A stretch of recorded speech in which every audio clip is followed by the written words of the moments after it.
got another first-round win under your belt. What's it like to be back in the UFC and to not only just be back, but to win in a first-round devastating fashion?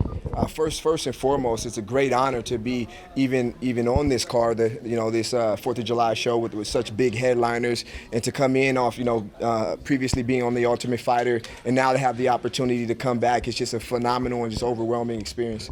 And you also had taken that inaugural title over at RFA for the middleweights. What was that feeling like coming in with that kind of momentum into this fight? It felt amazing. RFA has proven itself to be an organization that makes dreams come true, and that's what it's done for me. It put me in a position to win the title, come to the UFC, and now I'm back living my dream. When you landed the left hand, how rattled did he seem when you got on top of him into half guard? I knew that mentally he probably wasn't in the fight, but physically the muscle memory will have him, defend himself. But I knew that it was going to be tough for him to come back from that. Did you think that you would get a call back to the UFC this quickly?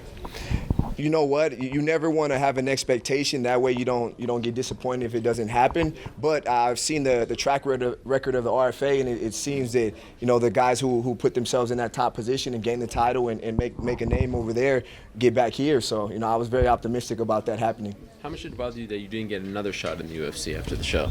I wasn't disappointed at all. I felt that Dana White and everyone with the UFC was very fair with me with my time on the Ultimate Fighter, and so I couldn't complain about anything. I knew that I had some proving to do myself, so I'm just glad that I was able to perform and represent. And when you got the call to fight on this card, it wasn't that long ago. Was it a little bittersweet, like, yeah, I'm back in the UFC, but I don't have that much time to prepare, and you just came off a fight as well?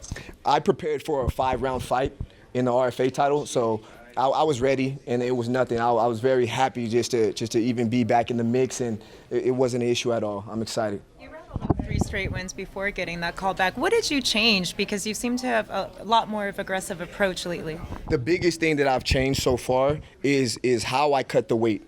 How I let my body get down to that 185 point without putting too much stress on my kidneys, and that way I can come in at peak performance. Coming up, I was wondering, you did the last Metamoris on short notice. Would you happen to jump in at Metamoris 4 at all if it came up? If anyone gets hurt or if anybody needs a fight, I'm always ready and prepared. Same for the UFC. I'll be ready. Was this a bit of a friendly rivalry at all with the legacy middleweight champion, the RFA champion, and kind of just bragging rights here with this one?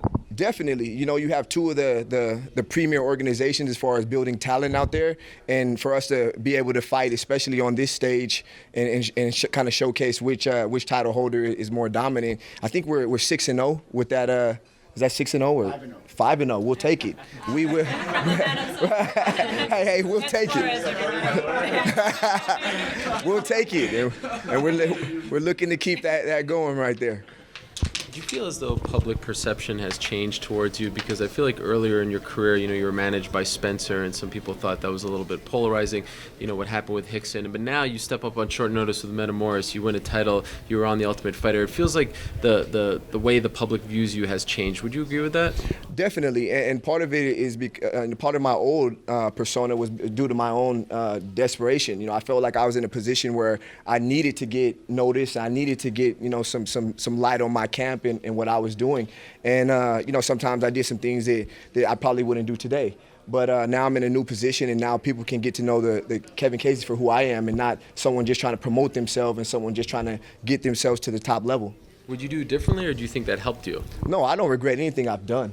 But, how I would do things now would definitely be different. So you've matured? I thought I was mature back then, but, yeah, I do things differently. Matured you've evolved, perhaps, is the word.